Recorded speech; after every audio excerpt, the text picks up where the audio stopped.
Love is such a cliche word. Wouldn't you agree? I mean, we love all sorts of things in our lives. Good food, good quality of life, success when we work hard, long walks on the beach. We love so many things. How many times have you said, I love, and fill in the blank? But what is love that changes the world for the better? What is love that gives us life every day? That makes life worth living? What is love that lasts? That endures even when all things around us fall away? What is love that connects all things through space-time and beyond? What is this love? Once upon a time, there was a family. A father, mother, and 2 sons. And they loved one another. They lived on this farm that had been in the family for generations. The land had been passed down from one parent to child through the centuries.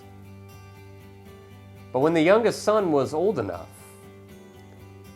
and was tired of doing his farm chores, tired of the grind, tired of working to produce such a small amount, at least in his mind, he decided it was time to go. Time to move out. Time to do his own thing and live his own life. He wanted to get out from under his parents' wings and to fly for himself. But he couldn't just leave. He didn't have anything. No money, nothing. He needed his inheritance, or at least the portion of the estate that was his, or we should say would one day be his.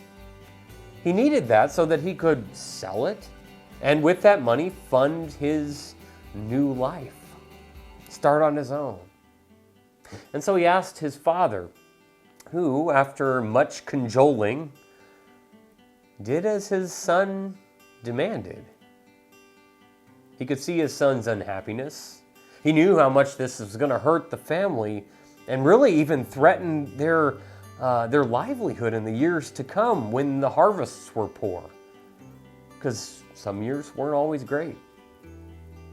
But he couldn't stand to see his son hurting. So he gave in.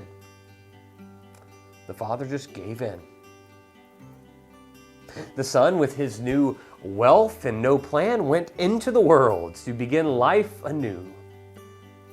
But he found it unsatisfying. He spent his money on the things he thought would make him happy. Things that he thought would give him that full life he was searching for, but nothing that he did ever seemed to satisfy him. And eventually the money ran out. The pursuits dried up. And he was left destitute with nothing, doing the lowest of the low jobs just to eat something. So he lived at the rock bottom for some time, ashamed, depressed, utterly spent and broken. And it was only then that he decided to go back to his family and what was left of his home. It wasn't out of love, but desperation and necessity. So after weeks on the road, hitchhiking, jumping trains, walking, he found himself standing next to a familiar mailbox at the end of a long driveway. Before he could take one step, he heard a screen door burst open and saw a figure shoot out of the house toward him. He saw the face, grizzled and unshaved, hair whiter than he remembered, and his gait was a bit unsteady. But it was him. It was his dad. And he shouted. The father shouted at the top of his lungs, not with rage, not with anger, not with indifference, but he shouted his son's name with complete and utter joy. If anyone had been around, they would have seen an old blubbering man weeping with joy, running down this long driveway with no shoes on. A man who probably ran all of 4 times in the last 15 years. The son, seeing his father, worrying that he might fall over and hurt himself, ran to meet him.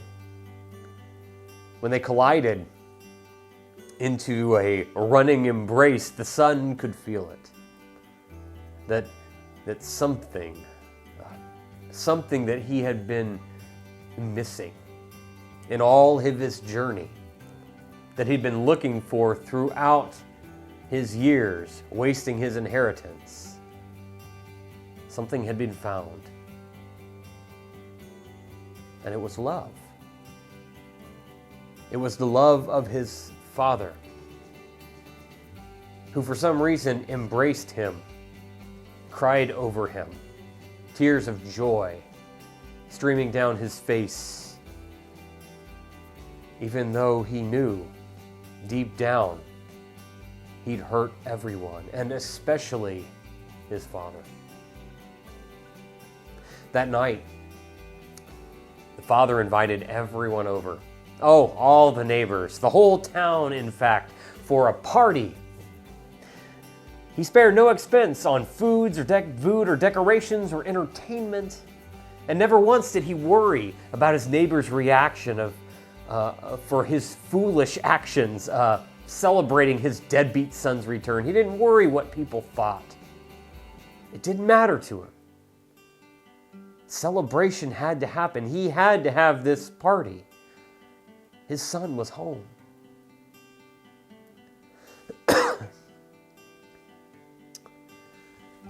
But his older son,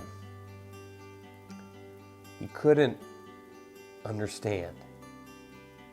He couldn't let it go. How do you let something like this go? How do you celebrate someone who nearly destroyed the entire family? Left for all these years for them to pick up the pieces and then come back. How could he welcome his brother home? It was he that stayed there, that picked up all of his brother's work, all those extra chores, everything he had to do to keep the farm going, to make sure it didn't fall under. He did it on his own back. Because his father and mother in their age were not doing as much, it was him. He had to grow up faster. He had to become a grown-up faster. And now he's taking care of mom and dad. So why celebrate? So as the celebration is in full swing, the party's going, the father notices his older son is nowhere to be seen. So he gets up. All eyes have been on him most of this time. He gets up and leaves his guests behind. Leaves the party, leaves everything, leaves all that's going on. Because he has to find his other son. And he found him down where his son often was, in the barn, stacking hay bales, working. How could you do it, Father? He nearly destroyed us. He left, and I kept us together. And now he comes back, and you treat him like this? And his father looks solemn. And he puts both hands on his son's shoulders. And he says, simply, but full of meaning, I love you. All that I have is yours. But son, your brother, who you rolled in the hay with, who you chased around the fields, who you laughed and cried and joked around with, who can't stand the taste of green beans, but whose heart was big enough to feed the stray dogs around this place when nobody else would, who is also mine and your mother's son. He was lost. He was broken. He was dying. He went out in the world to discover something, to discover himself. And when he realized that what he was missing was right here, he came home. By some miracle, he's come home. And I love him too. Son, I will give up whatever it takes to be with both of you and your mother, for us to be together. I will give up my land, my wealth, my standing in this town and community, my dignity, even my life, because I love you.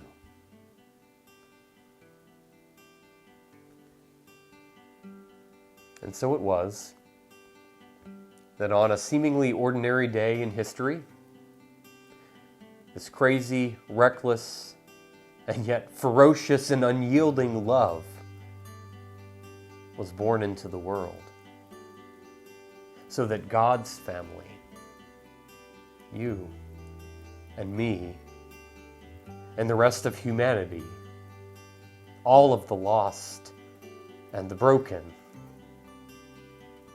might come together at the party that our Father prepares. My friends, may the love of God fill and guide your hearts this Advent season.